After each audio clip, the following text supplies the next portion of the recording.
Olá! Hoje a gente vai falar de Sócrates, uma figura assim gigante na filosofia, né? Mas tem um detalhe curioso. Ele mesmo não escreveu nada. Nadinha. Pois é, e aí que mora, digamos, o desafio. Tudo que a gente sabe vem de outros. Platão, Xenofonte, que eram super admiradores, né? Sim, quase fãs. É, e tem também o Aristófanes, o poeta cômico, que escreveu As Nuvens. Ali ele pinta Sócrates de um jeito bem diferente, quase como um charlatão, sabe? Exato, um retrato bem satírico. Ok, então vamos desempacotar isso. A nossa ideia aqui é justamente mergulhar nessas fontes, nessas visões, para tentar entender quem foi Sócrates e por que, né, o pensamento dele mexe tanto com a gente até hoje. Vamos lá. Começando pela pessoa, pelo homem Sócrates. Mesmo com as fontes discordando, alguns traços aparecem em todas, né? Uma vida simples em Atenas, andava descalço, roupa modesta. Parece que ele não ligava muito para bens materiais. E tinha uns hábitos peculiares, digamos. Falam que ele passava horas parado meditando, tipo em transe, alheio a tudo. Nossa, e Platão conta isso no Banquete, né? Fala da resistência dele ao frio, à bebida. Uma figura bem singular. Sem dúvida. E o interessante é que até Aristófanes, que o criticava bastante, acaba confirmando essa simplicidade e o jeito dele de abordar as pessoas na rua perguntando, usando a dialética. Mesmo zoando, ele mostrava esse método. E esse método de perguntar leva a gente para o centro da filosofia dele. Talvez naquela frase famosa, só sei que nada sei. Como é que ele chegou nisso? Ah, essa história é ótima. Um amigo dele, Querofonte, foi consultar o oráculo de Delfos, né? E perguntou se tinha alguém mais sábio que Sócrates. E a resposta foi: Não, ninguém era mais sábio. Só que Sócrates ficou intrigado.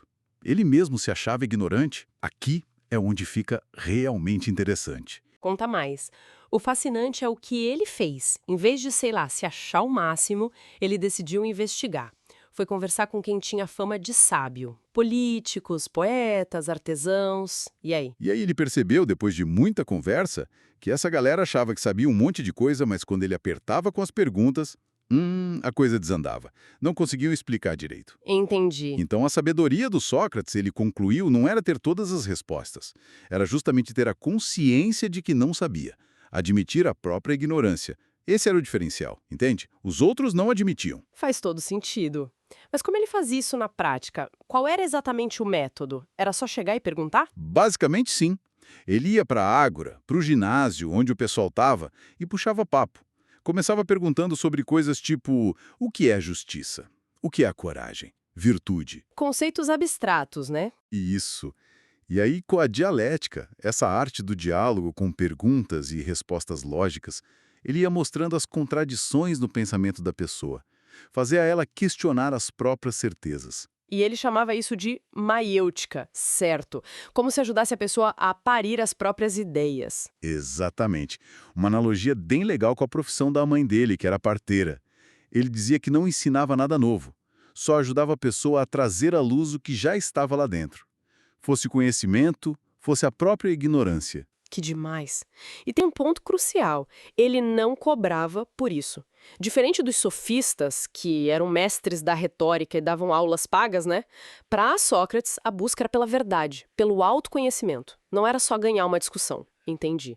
E essa busca pela verdade está ligada a outra ideia forte dele, que a virtude é conhecimento. O que isso quer dizer assim na prática? Olha, para Sócrates, o conhecimento mais importante era sobre o bem. Ele acreditava que se alguém soubesse de verdade o que é bom, o que é certo, essa pessoa agiria de acordo.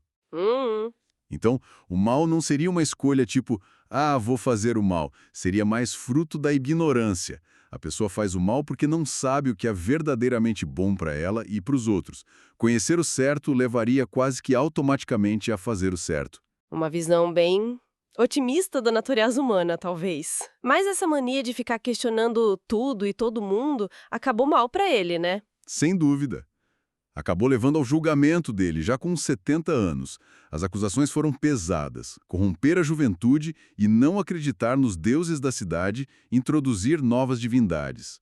Essa parte dos deuses talvez fosse por causa do tal daimonion dele, aquela voz interior que ele dizia ouvir. É uma possibilidade, sim.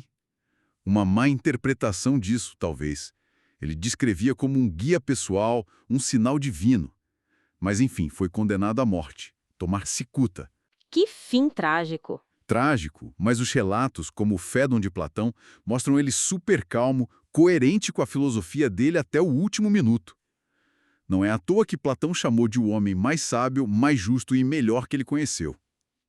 Isso levanta uma questão importante, né? Sobre viver e morrer pelas próprias ideias. Com certeza. Então, o que tudo isso significa para a gente hoje? Sócrates aparece como esse mestre da pergunta, um lembrete da humildade intelectual, o só sei que nada sei. Não é para parar de buscar, mas para começar, né? Para se autoexaminar sempre. De fato, o grande legado dele é esse convite constante.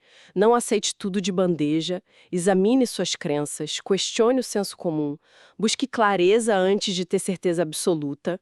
E fica a reflexão final, né? No mundo cheio de informação, de certezas gritadas por aí, onde duvidar parece fraqueza, como será que essa prática socrática de questionar a si mesmo poderia nos ajudar a navegar melhor por tudo isso hoje?